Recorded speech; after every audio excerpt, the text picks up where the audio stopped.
É verdade. Agora você citou um caso bem interessante, que é o caso Maria da Penha, né? Que o Brasil efetivamente foi condenado, né?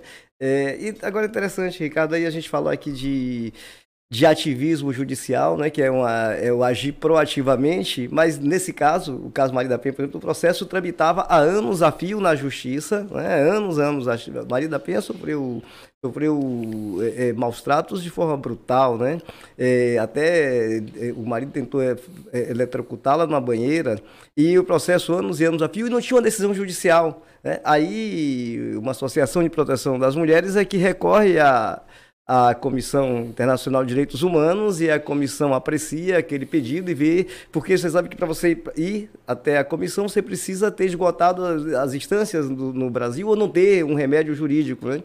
E aí essa decisão foi bem interessante, eu lembro, porque é o seguinte, ó, um país que não tutela o direito do seu cidadão, né, não tutela, não exerce a garantia do direito humano fundamental, ele precisa ser apenado, né? Então, assim, aí se determina que o Brasil edite uma lei protegendo a mulher e até houve até uma condenação também em pecúnia Aham. a Maria da Penha, mas assim, é um caso interessante porque aí houve uma omissão em julgar, né? A gente vê que aí nesse caso houve uma omissão em julgar que precisou a atuação de uma corte internacional para que o caso tivesse uma solução.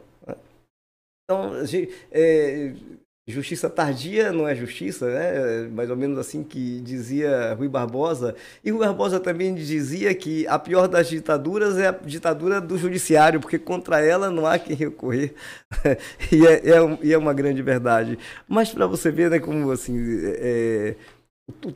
esse tema do ativismo é um tema que faz com que a gente tenha uma gama de assunto muito grande para tratar, né, Ricardo? Porque é um tema muito extenso, é muito vasto.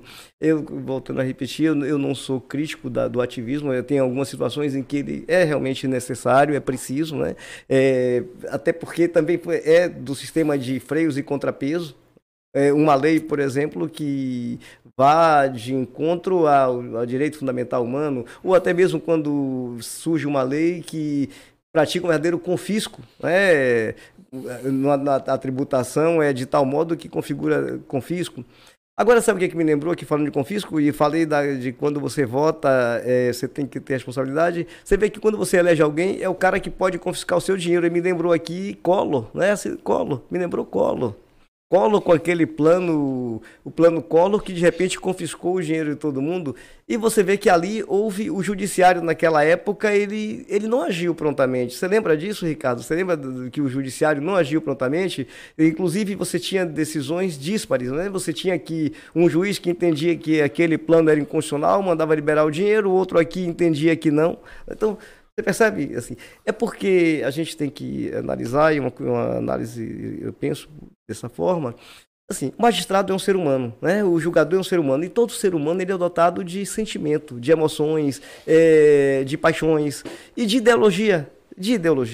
E claro que essa ideologia a qual o julgador se filia, ela tem peso na decisão dele. Isso é uma pessoa humana, e claro, a gente filtra os fatos pela nossa lente, né? Pelo nosso modo de ver as coisas, pelo nosso modo de pensar.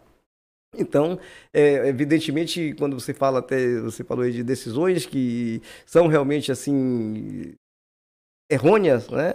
Errar faz parte do judiciário, aliás, errar faz parte da conduta humana, evidentemente, mas é preciso que o erro seja reparado. Você citou aí uma decisão em que o Supremo depois reparou.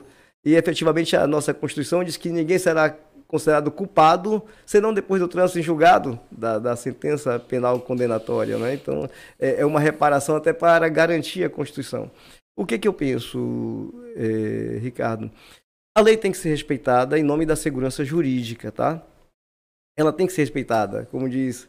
É dura, mas é a lei, não é assim? É dura, mas é a lei. Então a lei tem que ser respeitada. É claro, a não ser a lei que é arbitrária, a lei que vai de encontro a princípios fundamentais, isso precisa realmente ter um controle, né? Precisa ter um controle. Mas